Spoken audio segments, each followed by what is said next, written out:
Hey, Richard, welcome to the show. Hey, thanks for having me. My pleasure. Do you have a favorite quote, something that inspires or motivates you that you can share with us?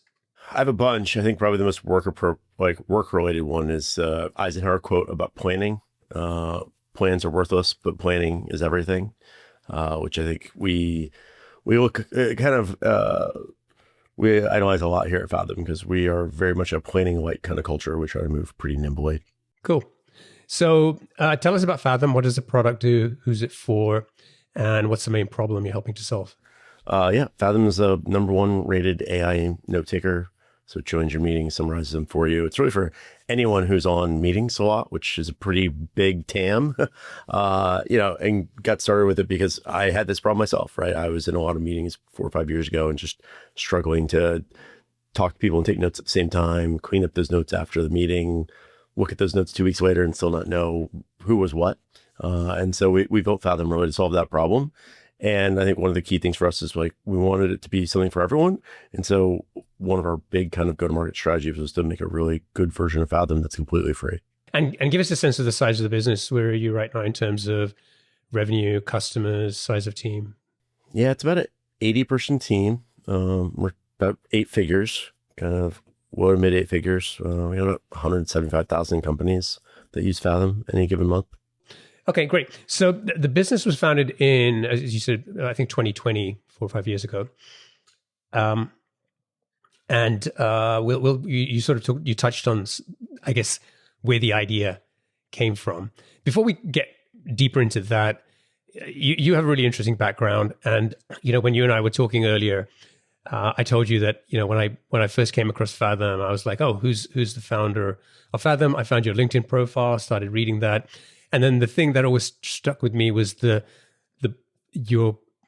thing at the bottom of the profile, which was a product you'd worked on initially, and you'd said a crappy piece of software that taught me more than all my college CS classes combined. And then I was like, this is a really interesting guy, right? It's seems very down to earth. It definitely, it seems like a conversation that we should have. It's taken a long time to get this scheduled, and mostly that was my fault. But I'm glad we're finally doing it. So why don't we just get the audience up to speed and just tell us what that product was, and then what other things you did before getting started with Fathom?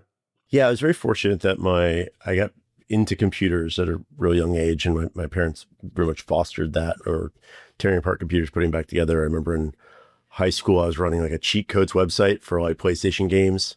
It was the #1 website for PlayStation cheat codes. My best friend ran the #1 website for video game cheat codes, PC cheat codes, and I was always a little bummed. He was always about 50% larger growth traffic than me. But I remember getting a check in the mail every month for $400 for ad revenue, and my parents being thoroughly confused. From a young age, had entrepreneurial parents and got really big in computers. So was doing websites, I think I wrote some software for the TI-83 calculator that ended up being some standard software for all the calculus classes in the city I grew up in Raleigh, North Carolina. So always kind of had this bug. And on my LinkedIn, it mentions this company I made in college that was basically software. If you ever go into a hospital back in the day, they have all these channels that teach you about, here's how to deal with diabetes, or you have a newborn. And it was, my stepdad had a company that sold software, sold stuff to technology equipment to hospitals.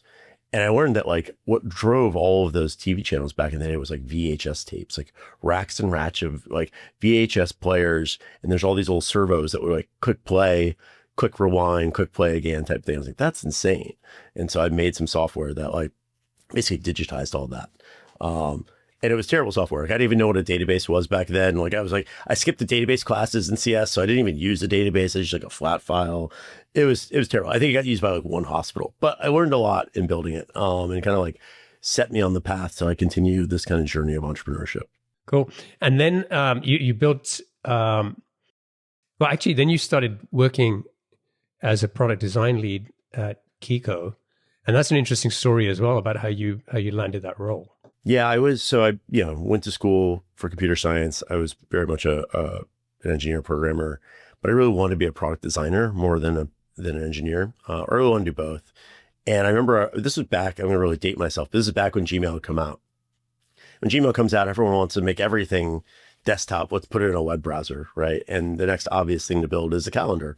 And so I was talking to my coworkers like, oh, I really want to build kind of Gmail for calendar.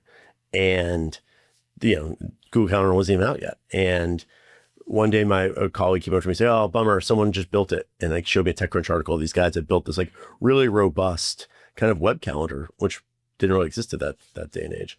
And I remember playing around with it. And at first I was really bummed. I was like, oh, like someone beat me to it, right? And then I played with it more. I was like, oh, but it's kind of crappy. Like it's like technically really impressive, but the design is terrible. And like it's doing all these things that are unintuitive. And so I just cold emailed the guys and I was like, hey, saw your product. It's super cool. You're doing lots of innovative things. Design is terrible. and then I went on like, I want to help you. Like I'll help you fix the design. I want to be a designer. Da-da. And like, first of all, huge kudos to them to even opening that email and replying to it, right? But they replied, they're like, okay, like tell us how can we be better. And so that kind of random cold email ended up me quitting my job and working with those guys full time. They were in this little program called Y Combinator, which I'd never heard of up in Boston. I was over in North Carolina. And so I was flying up to Boston for half the month, freezing my butt off in the winter and working out of this office with the founders of Reddit and the founders of some other startups. And it was like, at the time, I had no idea what was happening. Right? I was like, this is cool. We're just like hacking on something. Turns out it's like the most formative thing that ever happened to me because it's like, I got into the slipstream of really amazing entrepreneurs. The guys that I did Kiko with, the founders were Justin Kahn, Emmett Shear, who went on to do Twitch. And obviously we know how Reddit turned out and stuff like that. And so that kind of was like my sliding doors moment that got me from kind of like the minor leagues of entrepreneurship where I was in North Carolina hacking on stuff of my own into, oh, great. Now I'm surrounded by some of the, some of the best entrepreneurs in the world. And that got me from Boston to California. And there we go. That's so cool. And then you kind of worked on a couple of other products, and then eventually you launched UserVoice. Yeah, and so like I think through that experience on Kiko, I wrote down like 3 or 4 different ideas around problems we were having running Kiko.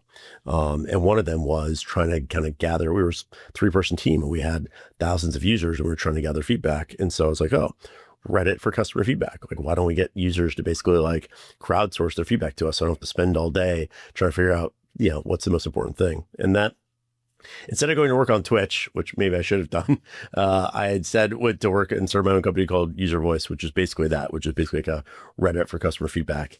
And did that, ran that company for about 10, 12 years. And really learned a lot because we did everything in that business. We started off bottom up, PLG. By the time I left, it was basically an enterprise company.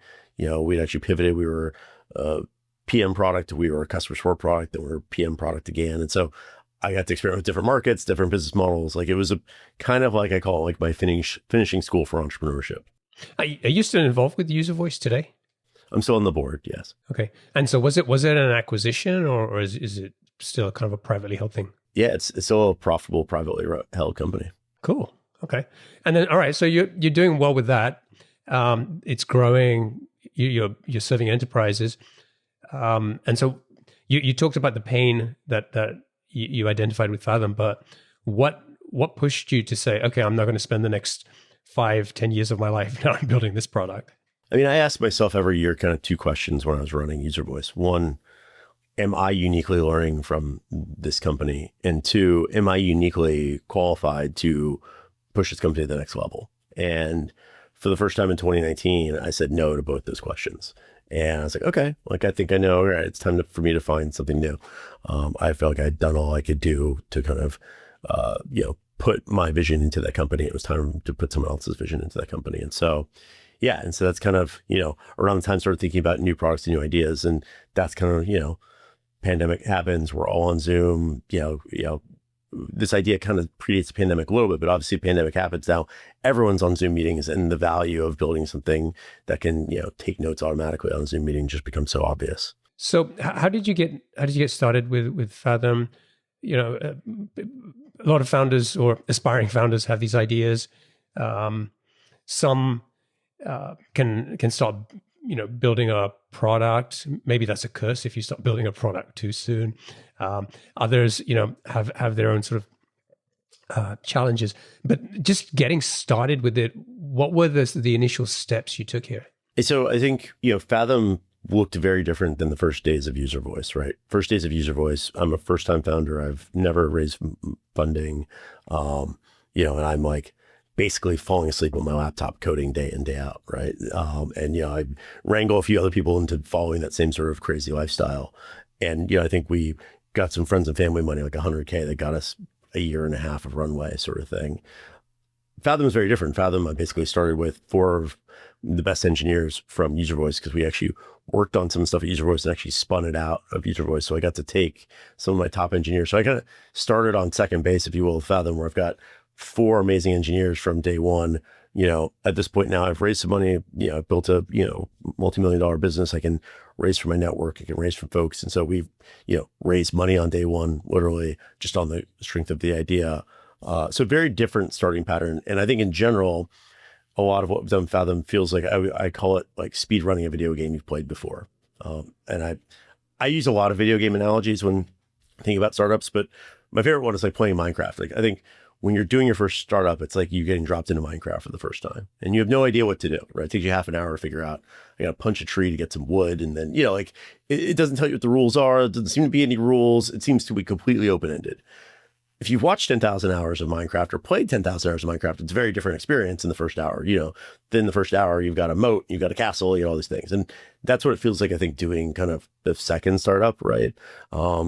You kind of know all these things that felt like open-ended questions are actually like multiple choice questions when you really boil them down. And so I think that's what was kind of fun with Fathom, is we had to kind of start and be like, okay, we know what our go-to-market model is going to be for this stage. We know like what we're building. We know that that's a big enough market. Like we've done the research sort of thing. But at a high level, it's a product I knew I could use myself. I knew that, it solves a problem I have. I tested, I talked to, all of our sales team at UserVoice. I talked to the CS team at UserVoice. Everywhere I went, I found people like, oh my gosh, I'd love to have that. Right. And there were some people in the space. There's a company called Gong that was kind of doing call recording specifically for sales teams. And we looked at that and we interviewed about 100 different people that use Gong, managers and ICs. And that gave us a really strong conviction of, okay, I see where the weakness is in that model. It's a very expensive product because the inputs used to be really, transcripts used to be really expensive. Transcripts get really cheap. So you don't really need to charge $150 per seat anymore. In fact, we give away for free. And it's more than just sales. Yeah, sales definitely benefits from this. But again, so can product, so can marketing, so can CS. Everyone in meetings can benefit from this. So we did some market research, got the engineering team. And so really it felt like we really started with a pretty strong plan and sense of conviction around what we were doing and how. So what did that first version of the MVP look like? What did it do? I mean, the first version, actually, all it did was it recorded a meeting. And then after I could go into the transcript and I could like highlight sections of it and turn that into kind of like a highlight reel. Very quickly, it's obvious to me as like the first and only user, like the last thing I want to do after I have a meeting is like wait a half an hour for the recording and then go back through it and like do all the, like it shifted from one kind of work to a different kind of work. And so from that, we came up with like, well, we need to make it really fast. And the engineering team, telling the engineering team, like, it needs to be faster. And they're like, how much faster? Like in terms of getting you the content after the meeting. And I was like, I don't know, just keep making it faster and I'll tell you when it's fast enough. And I think we got to about 30 seconds. I was like, okay, this is fine. Like this feels almost instant. And then we did some work so that instead of me having to highlight things after the meeting, I could do it in the meeting. I click a button and it'd be like, oh, remember, that's an important segment. And we always knew though, that was like a kind of a bridge. Like we basically built this whole company with the assumption of 2 things. 1, the transcription was going to become free. And 2, that AI was going to get really good. And the hard part of this business was actually not the AI or the transcription. It was building a reliable recording architecture that sits on top of Zoom and Google Meet, Microsoft Teams, because there's no actual APIs for doing that. It's an undocumented kind of API. And so we're going to spend a year just basically building a recording infrastructure that's highly scalable, real time, fast.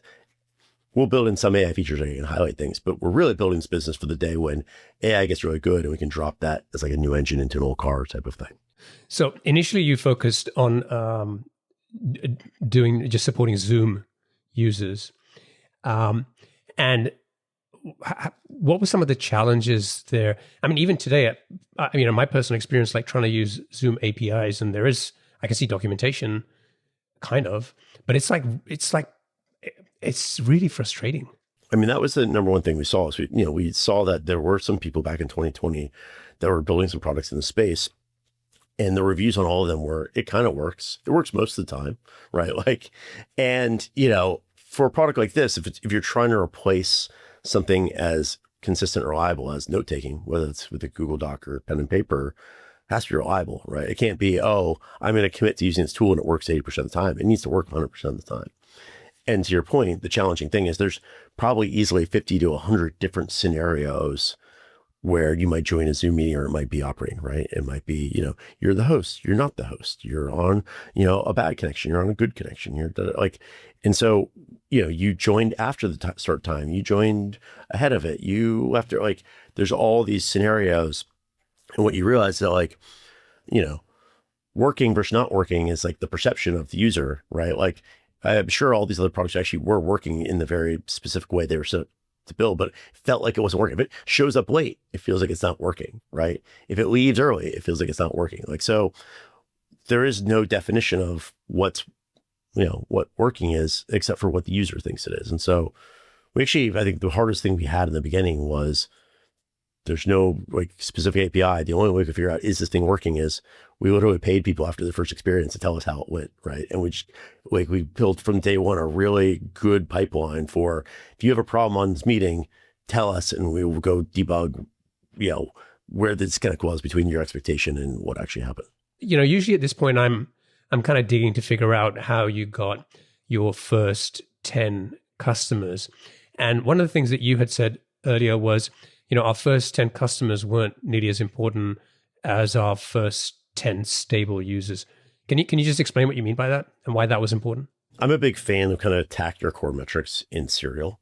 And so like some people try to like, hey, launch a product, and when you launch a product and you're trying to monetize and you're trying to acquire customers and you're trying to retain them, like you're trying to figure out all three of those metrics at once. And I find that's like really, really challenging and hard to do. Because they all kind of confound each other. And so I tend to kind of look at it as like, what's the riskiest metric? Let's start there and work our way down to the least risky metric. And so for us, the riskiest metric was retention, was user retention. Can we just build a product, not even a multiplayer version, just a single player version that people use day in, day out?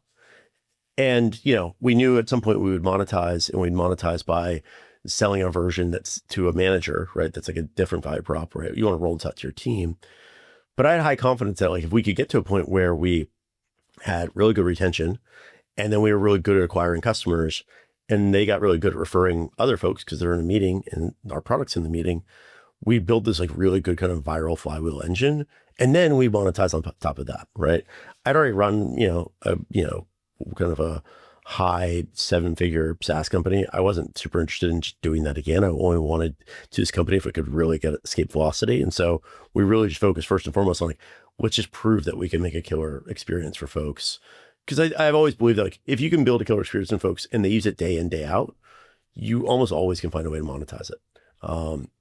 If they only use it once a month, maybe more challenging, but if you can find something people use every day, there's not a product I don't know of that doesn't find a way to monetize that. So so I think the killer thing for us is figuring out how do we get those first 50 stable users. And what were some of the challenges with getting those users using the product or activating them? I know trust was an issue in the early days, right? Because this was this completely unknown product, and AI sort of note takers weren't that common. Right. Yeah. So I think, most of the people, when we were getting those first 10 users, it was almost all me reaching out to folks on LinkedIn, friends of friends, being like, hey, will you try this product sort of thing? One of the challenges was just making sure it was reliable, right? And so that feeds back into that, like, having a good feedback loop and, like I said, literally paying people for their feedback. The other part we noticed is like people they're not immediately going to just bring into their next meeting. Like they were all basically like, oh yeah, I want to test this thing first before I expose it to my colleagues, my customers, my prospects, right? And so we saw that too in a lot of our feedback was like, oh, how'd your first call go? Oh, I just met with myself to try to see how this thing would work. And it actually doesn't work that well when you meet with yourself because they meet with themselves. They wouldn't talk to themselves. They were kind of like, it only really works. So we actually noticed this and we have a bot that joins a meeting to record. And I went to my engineering team. It's like, can we have a bot that goes to the meeting instead of recording? It just like plays a video. So you can kind of like have like a fake meeting with someone. And they're like, thought about it, like, yeah, I guess so. And so we built out this pretty cool apparatus that allowed you to have like a test call, a fake call with a recording, and we kind of made it fun, right? It looked, you thought you were talking to a real human because all of a sudden this person talking, and they're like, "Oh, I'm just recording," right? When people like kind of like, yeah, mess with you on their voicemails, kind of thing. And so that really helped. Like then we saw, oh, great, people now have a way to play with this product, and again, get the trust to understand how it works before they bring it to a meeting with their colleagues or customers. It's funny you say that, because I had an identical experience this morning where I was looking at some software. I won't mention which one, to use instead of what we're using now to record these interviews. And so I was like, oh, great, I'll just test it. And so I, connected to it, started recording, talking to myself, and then sort of downloaded the files. And I was like, well, that was a pointless exercise because I don't have anybody else on the other end. I didn't see whether it records two different tracks and how it separates the video and audio between me and the other person. And like, if I had a bot who had come along to that meeting, that would have been super helpful. So completely understand that. One of the other challenges you mentioned was that people had to remember to bring Fathom along to meetings, right? What was going on there? Yeah. So the way our app worked is like you had to, once you joined the meeting, you'd have to go to our app and click a button. Like, okay, great. Now add Fathom to the meeting. And it seems, okay, that seems like it would work. But then you realize every single person, the way they join a Zoom meeting is they set up their workspace first. They get their docs in place. They got their notes in place. Then they click start, they join the meeting. And once they join that meeting, they aren't opening anything, right? Because they're now locked in and like, hey, and so we're like, oh crap, we had this huge problem. People were really excited to use Fathom. They do that test call and they're like, oh, I'm really excited to use this. And then they'd forget, right? They just like, oh, I just click the Zoom link at the scheduled time. And so we're like, this is a huge problem for activation. And so we actually ended up building a desktop app that would actually, one, so we could know when you're on a meeting and then be like, hey, so it looks like you're about to join the meeting. Do you want to bring Fathom into that meeting? And even better, we could just have them say like, here, do you want to opt in just to have Fathom join when you join? And that was like one of those things that like, took, it was like a 10x metric improvement. Like, oh, all of a sudden we had no one activating to, we had 60% of people activating. And so just a good reminder, it's like, to really understand how people actually operate when they're using your software. So beyond those initial 10 users, as you started to scale, the word is getting out, you're getting more and more users here. What was going on? How did the product hold up? What was like, what type of people were signing up for Fathom? Yeah. So I think it took us about almost a year to get to like a first version where we had like 50 stable users, right? Like that were, one cohort that just continued to use it over and over. And I was like, okay, thank God. And right around the same time, we were about to launch, and we'd actually, I think in startups, like the key thing is you got to have like good hypotheses that are directionally correct. And then you got to get lucky on the timing of some things. And one of the things we got lucky on was Zoom was launching a marketplace. And so we kind of like my email to Kiko back in the day, I cold emailed the person running that program and was like, hey, I think you should include us in it. We're this great startup. We're building this cool product. I think it'd be a perfect fit for your Zoom app marketplace. We want to launch exclusively on Zoom, et cetera. And so it was like us and like 50 established companies launching on day one in the Zoom marketplace. And, we quickly got to the top of the list, maybe because it was alphabetically sorted and we changed our app name to AI Note Taker by Fathom instead of Fathom. Maybe, I don't know. But, I think we always had the thesis that at scale, you're going to bring Fathom in your meetings, people are going to see it, you have to explain why it's there, and there'll be like this kind of natural kind of word of mouth virality. But the challenge with all this kind of business, like how do you get the first 10,000 users? And we kind of got gifted kind of like here's a simple solution to that, right? You're going to join this new marketplace and Zoom's going to put you in front of tens of thousands, hundreds of thousands of people. And that was true. And so we got really excited. We launched, I think we got, about 100,000 signups in the first month. And then at the end of the first month, we had 100 DAU. And so we had this real kind of panicked moment of like, what did we get wrong here? And we're kind of freaking out, like, I was at this point, it's like, oh, we don't have a business, right? Like we had 100,000 signups and only 100 people were using it. And we went back through the data and we kind of were like analyzing. One of the things you do to set a Fathom is you connect your calendar. That way we know what meeting you're on. And so that's, important to, for the system to run. And we just ran this analysis. How many of these people actually have like I don't know, a normal number of Zoom meetings. And we're like, oh, like 0.1%. 99% of these people had no meetings on their calendar. And then you have to remember, this is mid 2021. This is like deep in the pandemic. Zoom is being used for all sorts of things, not business related. And Zoom initially opened up this marketplace to their like free users only. And so they basically sent us the worst users they have from like a frequency perspective. And so obviously when we learned this, we were a little heartened. Okay, we're not as bad at this as we thought. And in the end, it actually, I think, ended up being a silver lining because it basically gave us a lot. Like what we also learned is our onboarding process wasn't very good, right? Even though those users are not the best users, our onboarding process is not very good. And so we spent, I basically stapled myself to one of our engineers for 3 months, and every day we woke up and we were like, great, what are the top 3 things we can do to improve the onboarding process? And usually that's a hard thing for startup to do because usually you're only getting in the beginning a couple signups. It's hard to get any statistical significance of like, how good is this process getting? Thankfully, we were getting thousands of signups a day. Just so happened they're pretty low quality because they're people that aren't very, very good. But they're still earnestly going through the signup process. And so we kind of got fortunate because now we got 3 months with a lot of users to really hone in this onboarding process. We took it from like I think it was like 25% success rate to like a 75% success rate. And, that really served us going forward. Once we started getting better users, Zoom started to open up the platform to more and more folks. But that was kind of like a real crucible we had to go through of like figuring out like, oh gosh, I thought we're dead, to no. This is just the quality of the users and we can, get something positive out of this.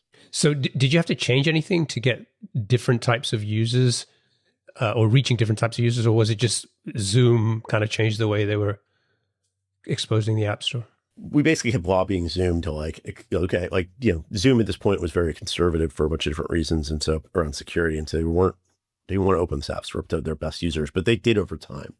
And so again, it kind of worked out because in retrospect, they'd actually sent us 100,000 good users and we had onboarded, even a third of them. We would have fallen over. Like they were like, those are the thing we were scared of. It's like, we don't know how to load test this thing for going from 50 users to 50,000 in a month. That wouldn't have worked. So it's kind of one of these crazy kind of like the universe gives you just what you need kind of thing, situations. Yeah. It feels at the time, but then you look back and go, oh, that was a good thing. Yeah, exactly. And also sort of around that time, I think somewhere in 2022, you were kind of forced to start monetizing ahead of plan. What was going on? So I mentioned like, I don't like to do things in serial, and the metric. So we had figured out retention, we'd figure out onboarding, kind of activation. And we were really focused now in early 2022 on like, how do we kind of ramp up virality? How do we make it easier for people to, share Fathom with other folks? And that's when the kind of the bottom dropped out of the market, if you will, on funding.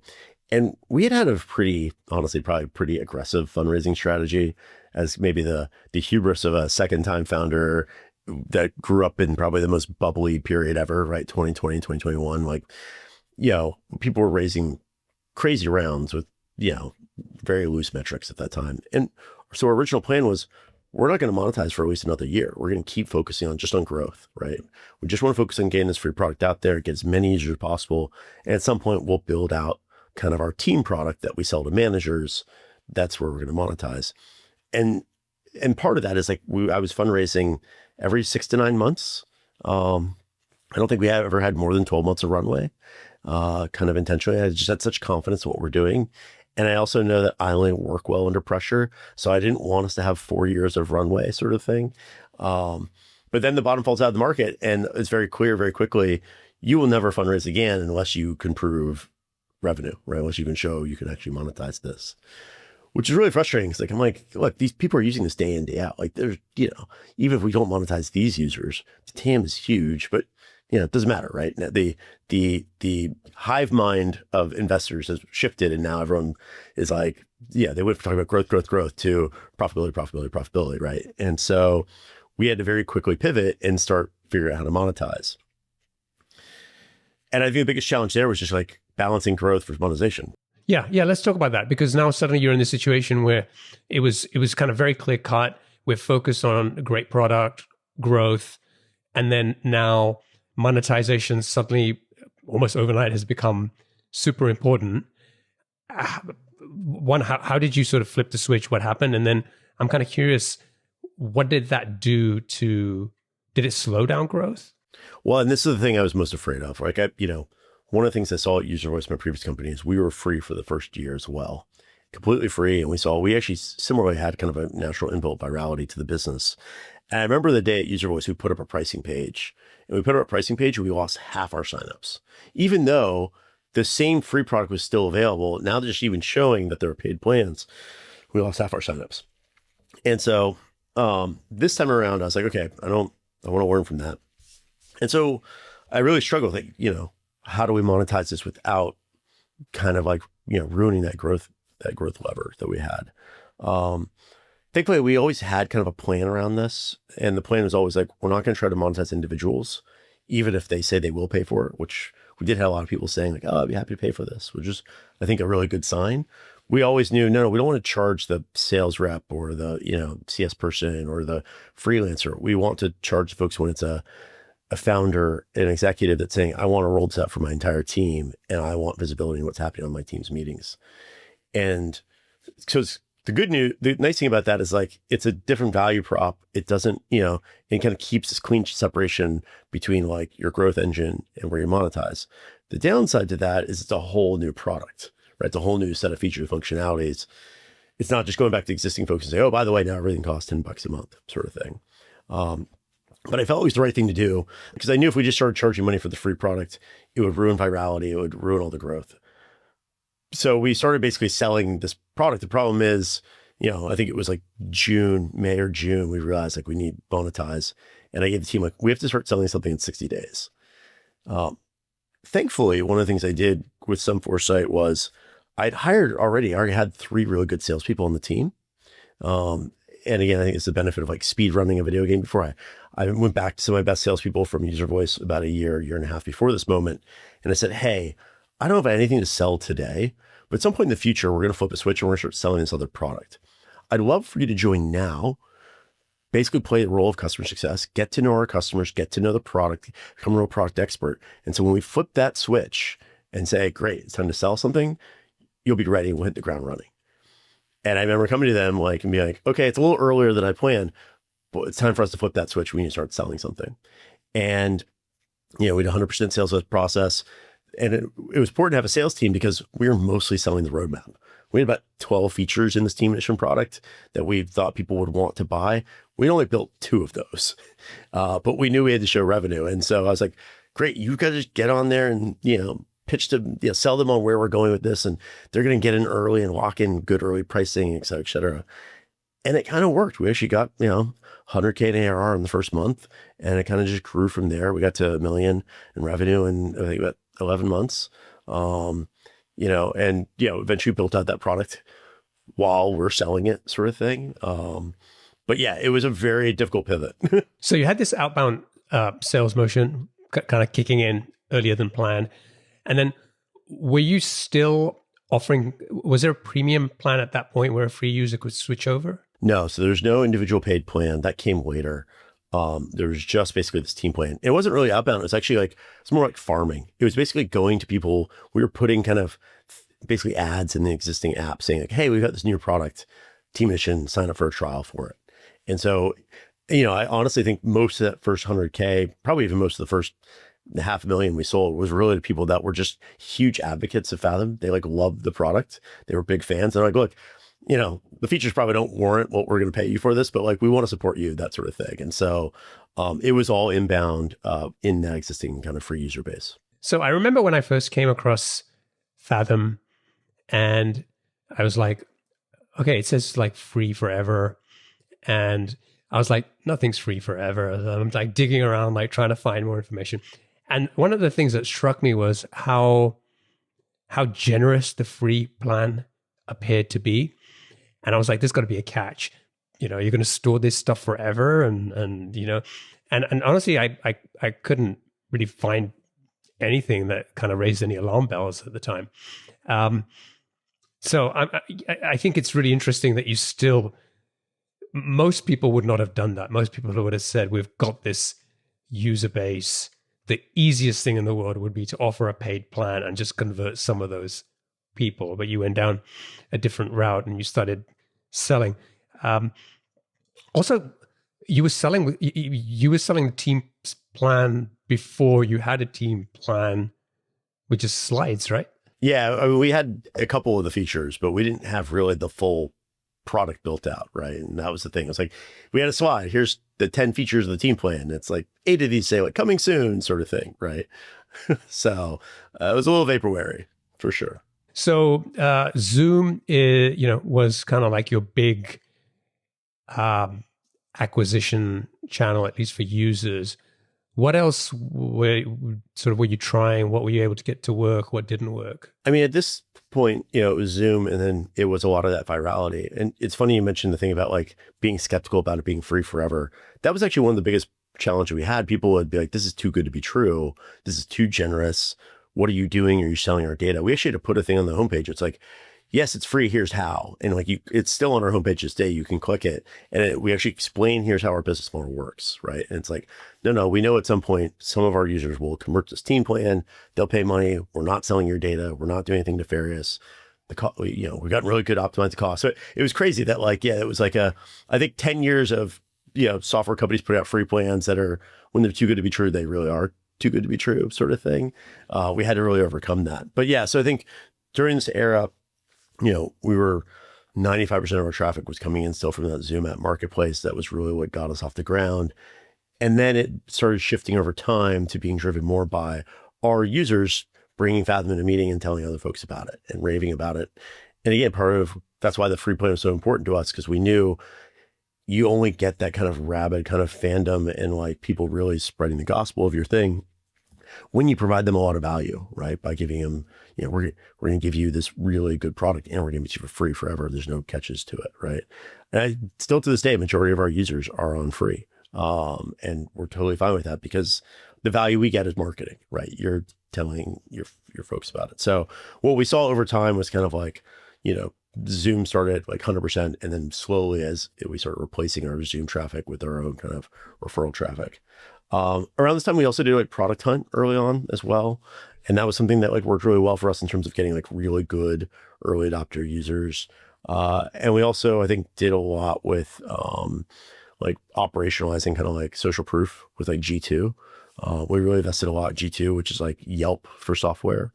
It's not an expensive product to buy, but we wanted people to not have to feel like they had to do a bake off and try 3 of these products before they bought one. So we're like, we have a lot of people that love this product. Let's ask them if they'll write reviews for us, because if we get a lot of good reviews, we bet that shortens the sales cycle. And so people will just be like, oh, okay, I love this product. And looks like a lot of other people do too. Great. Like, and I think that worked pretty well. And it turned into like, not only did it help us shorten the sales cycle, we got so good at that, that like, it actually became another significant like traffic source for us, because we became quickly like the number one actually app on G2 in terms of like user satisfaction. So it's pretty cool.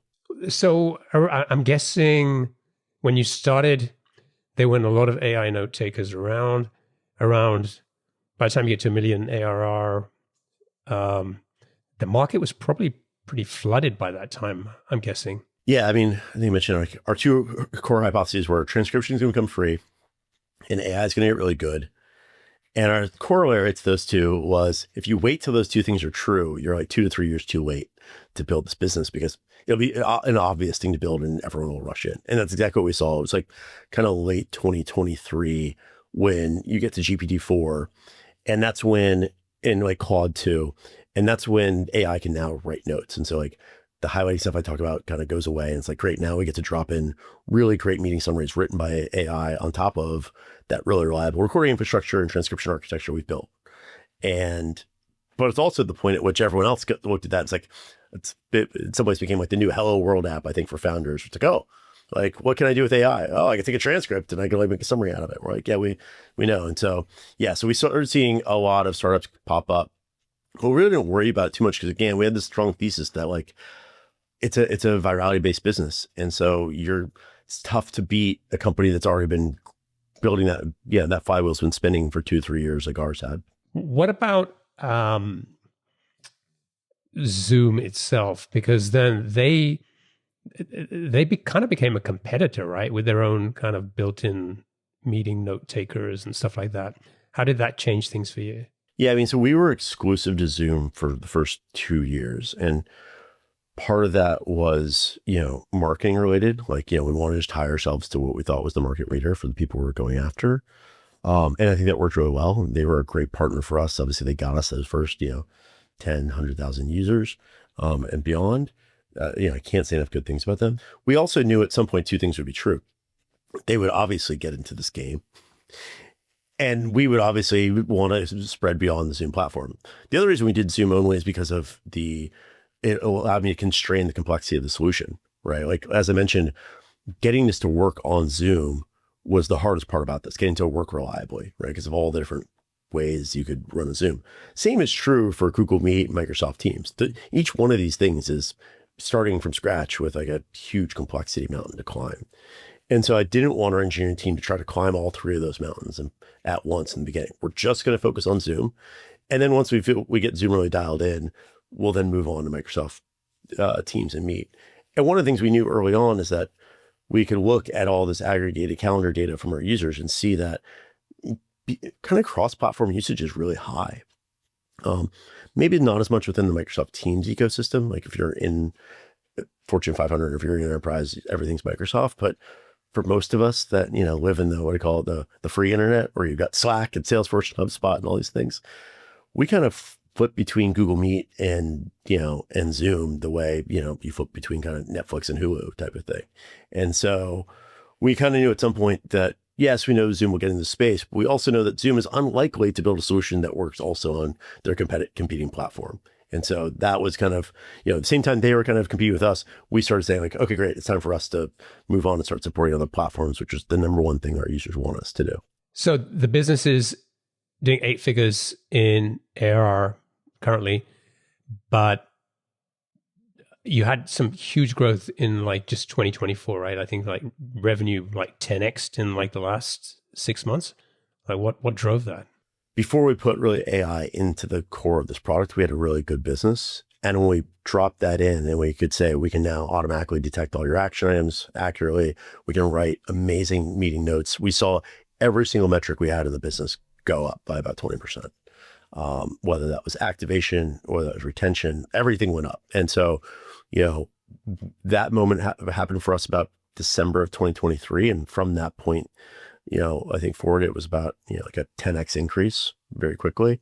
I think it took us about a year to get from 1 to 10 million. And it took us a year to get from, it took us a year to get from 0 to 1. It took us another year to get from 1 to 10. And then it just continued to accelerate beyond that. So I think it was one of the things where like, we had a lot of good stuff in there, and we took a good product and made it great when we kind of added that functionality in. We should wrap up. Let's get into the lightning round.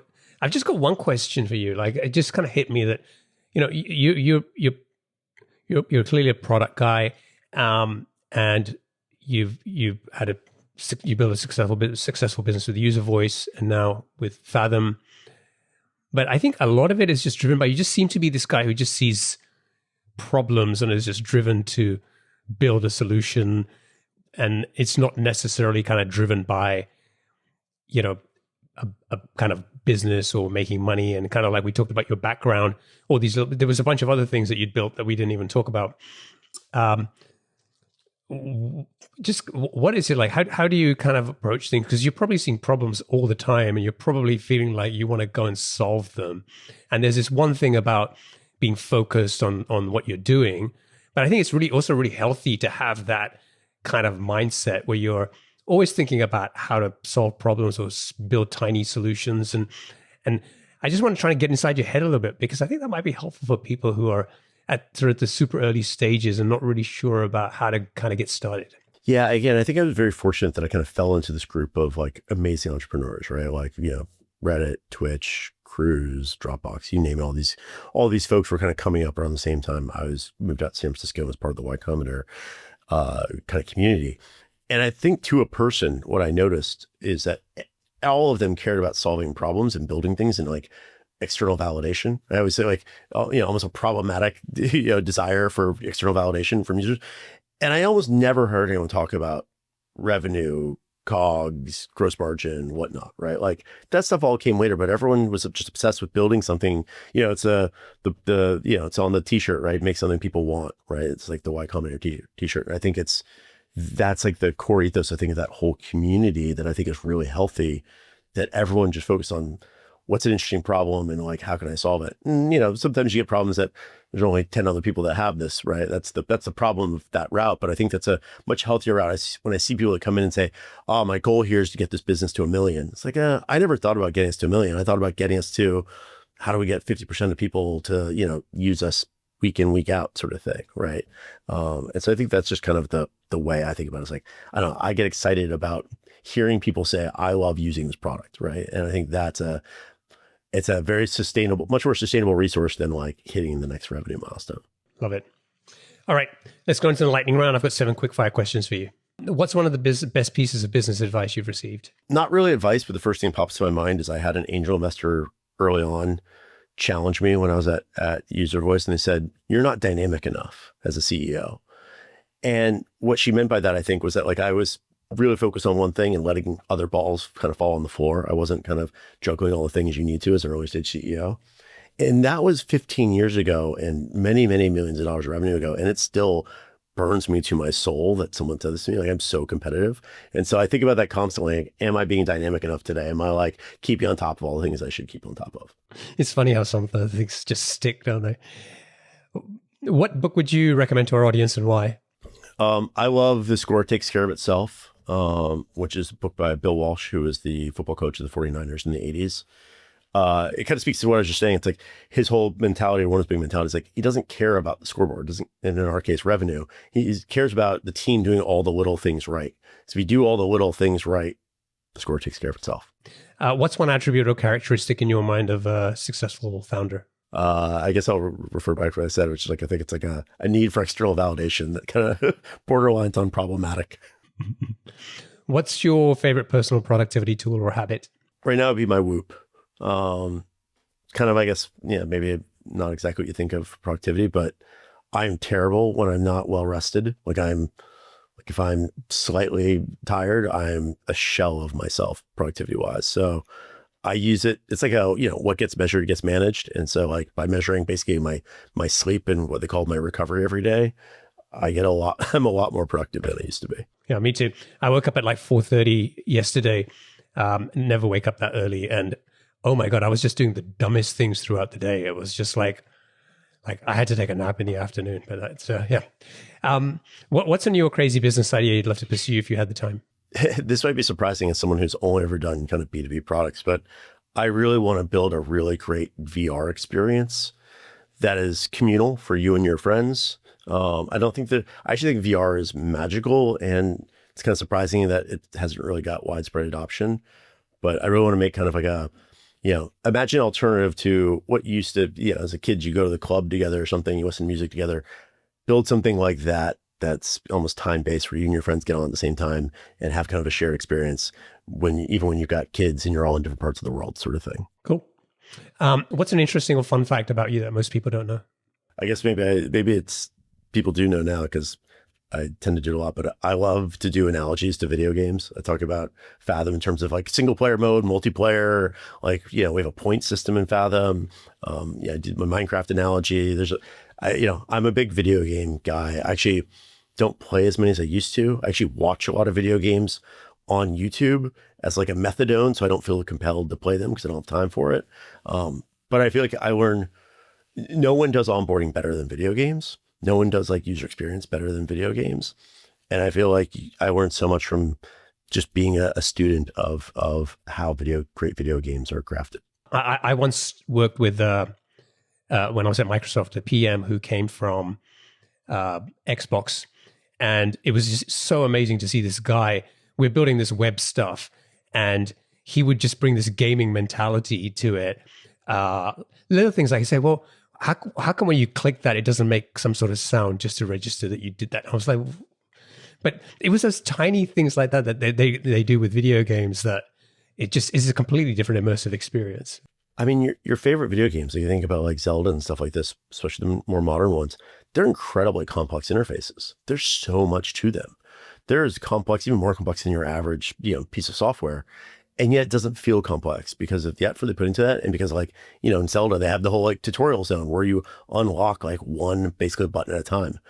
Have you ever heard of software where you unlock like one button at a time? No, right? Like we're just not that good at it compared to them. They're masters at it. And finally, what's one of your most important passions outside of your work? I am addicted to skiing. I don't know. It's something about putting very little effort and going very, very fast, just like speaks to my soul. Love it.